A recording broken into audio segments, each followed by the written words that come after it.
Election வர்றதுக்கு இன்னும் 1.5 மாதம் கூட இல்லை. அப்படி இருக்கும்போது ஏங்க இப்படி ஒரு நியூஸு? இது பின்னாடி ஏதாவது அரசியல் இருக்கா? இந்த மாதிரி தான் என் மைண்டுக்குள்ளே ஓடிக்கிட்டே இருக்குது இந்த நியூஸை கேட்டதுலேருந்து. ஆப்வியஸ்லி விஜய் அவர்களோட இந்த டிவோர்ஸ் நியூஸ். இதில் 2 விஷயம் நான் பேசணும்னு நினைக்கிறேன். முதல் விஷயம், விஜய் அவர்களின் மீது சங்கீதா சொல்கிறது எல்லாமே அக்யூசேஷன், குற்றச்சாட்டு. இதெல்லாம் விஜய் பண்ணாருன்னு நிரூபணம் ஆகலை. அது உண்மையோ பொய்யோ அது கோர்ட் தான் சொல்லும். அதை அக்யூசேஷனே பல நியூஸ் சேனல்கள் சொல்ல மாட்டாங்க. எனக்கு அது புரியவே இல்லை. இந்த மாதிரிலாம் விஜயின் மீது சங்கீதா அவர்கள் குற்றம் சாட்டுகிறார்கள் அப்படின்னு சொல்லணும். விஜய் அவர்கள் இங்கே போனார், விஜய் வந்தார், இந்த இந்த ஆக்ட்ரஸ் கூட இருந்தார், இவங்க இதை சொல்லி அவங்க ஏற்றுக்கல அப்படின்னு இது எல்லாத்தையும் நடந்ததை நியூஸ் சேனல்ஸ் எல்லாம் பார்த்த மாதிரியும், அந்த நியூஸ் சேனல்ஸ் பார்த்து அது அவங்க கையில் எவிடன்ஸ் இருக்க மாதிரியும் தான் பேசுகிறாங்க.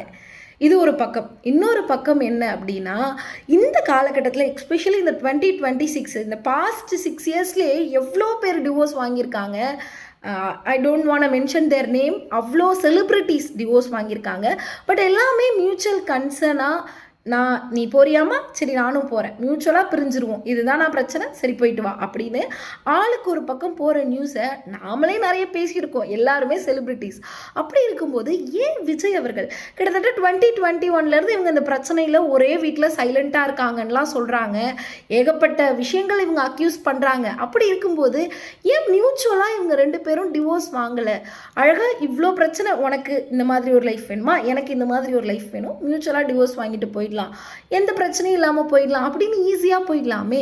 சம்மந்தமே இல்லாமல் விஜய் அவர்கள் இவ்வளோ அமைதியாக இருந்துட்டு திடீர்னு சங்கீதா அவர்கள் ஒரு பெட்டிஷனை போடுறாங்க. அதில் விஜய் அவர்கள் மீது அடுக்கடுக்கடுக்காக இவ்வளோ கம்ப்ளைண்ட் சொல்கிறாங்க.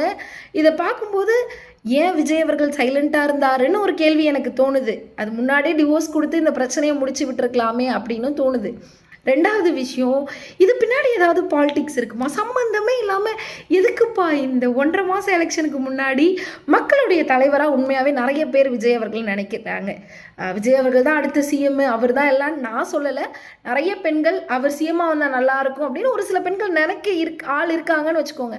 அப்படி நினைக்கிற சுச்சுவேஷனில், அப்படி இருக்கக்கூடிய டைமில், இப்படி ஒரு தலைவர்னு பல பேர் சொல்லிகிட்டு இருக்க டைமில் இவர் மேலே இப்படி ஒரு அக்யூசேஷன் வருது. இது அவரே வரவிடாமல் பண்ணியிருக்கலாம். அப்படி இருந்தும் இது ஏன் வருதுன்னு எனக்கு புரியல.